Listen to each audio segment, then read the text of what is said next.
This morning, a new comprehensive investigative report shows the billions of taxpayer dollars going to the Environmental Protection Agency to bolster the agency's vision of environmental justice under the Biden administration. And joining us this morning with his just released report, CEO and founder of OpenTheBooks.com, Adam Andrzejewski. Good morning to you, Adam. I did read the report.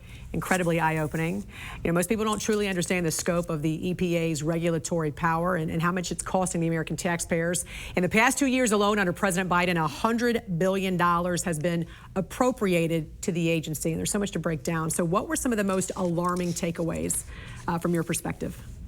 Dan, I think just the size and scope of the amount of money that Congress threw at the EPA. And it's a real problem when a federal agency is not even set up to accept the money Congress is throwing at them.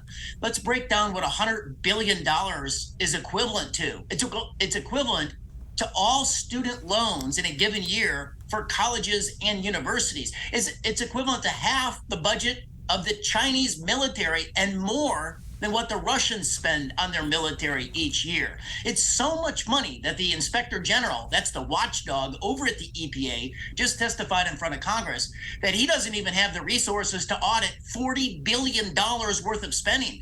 So this is set up to be a catastrophe, which would harm future environmental efforts. That's what I thought was the most alarming, the fact that the own Inspector General said that the agency had so much funding it could not properly be audited. Right now, Adam, there are more than 15,000 employees of the EPA. President Biden pushing for thousands more, in fact, a 50% increase from previous administrations. Tell us more about this trend and why this is so significant. Well, soon the American people need to know there's going to be 20,000 employees over at the EPA. The average salary there is very lucrative. It's $125,000 on average of cash compensation. So, Jan, when you add the federal benefits at 35%, each one of those soon-to-be 20,000 employees costs the American taxpayer up to $170,000 per year.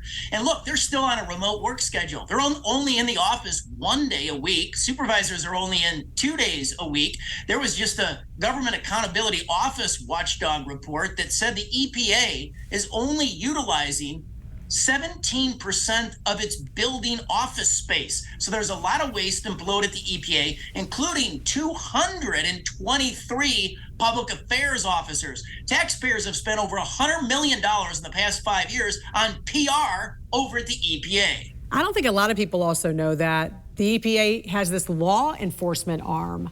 Who are these special agents and what kind of powers do they have, Adam?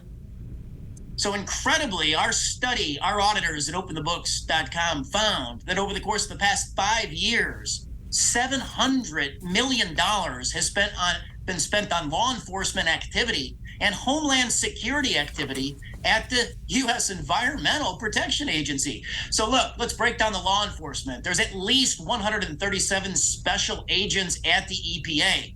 Consider that like a police force. And so we took a look at how the EPA, if it were ranked against your local police departments across the country, it would rank in the top 95% of police agencies, departments, based on head count alone. We've quantified millions of dollars since 2006 spent on guns, ammunition, and military-style equipment for those EPA special agents. Then you have Homeland Security Office. This was new to me. I didn't know that the EPA had such mission creep that it was into Homeland Security.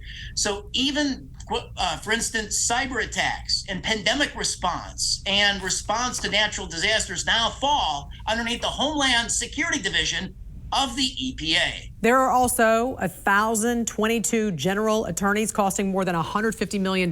So if the EPA was a private law firm, it would rank as the 34th largest in America.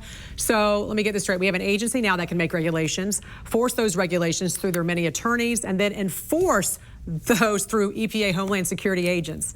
But this sounds like total power. Where are the checks and balances, Adam, in this? Where is the recourse? Well, two ways. One, it needs to come through Congress. And Congress, on a bipartisan basis, needs to stop throwing literally $100 billion over the course of 2 years at the EPA, who's woefully unprepared to accept it. Jan, the second recourse is through the courts. The EPA rulemaking, their regulatory power, as you pointed out, is actually on steroids.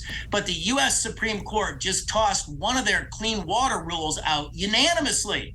A unanimous court in this age is unheard of.